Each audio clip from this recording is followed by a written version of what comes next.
Okay, bago na naman tayong kapuso, walang iba kundi si Rachel Ann Go. Ang istorya ng pagbabalik kapuso ni Rachel, nako, abangan nyo yan later. Magbabalik ka puso. Yes, yes. Because she won here.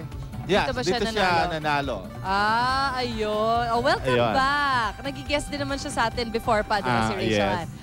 At curious ba kayo kung paano nagiging beautiful pa rin ang mga artista katulad ni Rachel Ann Go, di ba? Kahit napakainit ng weather ngayon. Dito talaga sa mundo ng showbiz, puno lagi ng surprises. Correct. May mga nag-over the backward at meron namang bumabalik sa nasimulang tahanan. Tulad na lang ni Mark Bautista at ngayon maging si Rachel Ann Go, ang 2004 Search for a Star Grand Champion. Ano naman kaya ang masasabi ng pinakabago natin mga kapuso? Watch this. Rachel Ann Go, kapuso na ulit.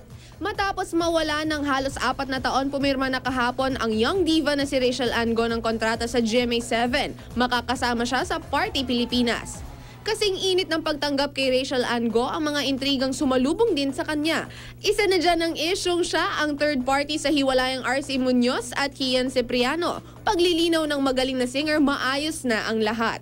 Sorry po siya sa akin dahil kumbaga, ako talaga wala po akong alam.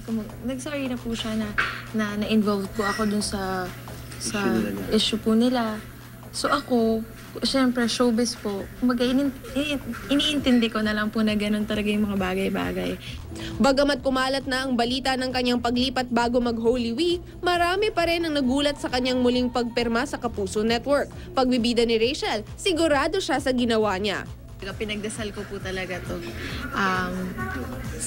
Naghumingi po ako ng advice. Siyempre, kahit naman ano sabihin ng tao, ako pa rin, kumbaga nasa akin pa rin desisyon. So, talagang pinagdasal ko lang po ito. And nung nag-decide po ako, naramdaman ko rin po na at peace naman po ako sa desisyon ko.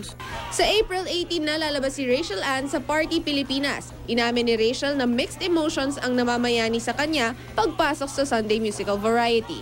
Parang first day of school, bago lahat. So, na-excite ako na may halong kaba. Halo-halo po yung nararamdaman ko na natutuwa po ako na, ayun, it's good to be back. Abangan ang mas lalong kumikinang pa na Party Pilipinas. Ayun, Alright. no? Nice to have her. So, si Rachel Nice Ann girl. Go, Oo.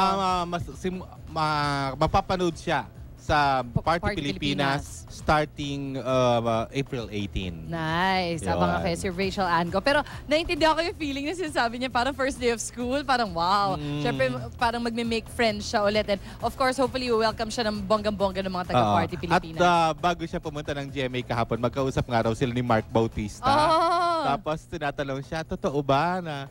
So ayun na, ito na nga, totoo na nga. Totoo na nga. Ayun. Alright, So at welcome. least magkasama pa rin sila ni Mark. Correct. May familiar face siya doon. Oo.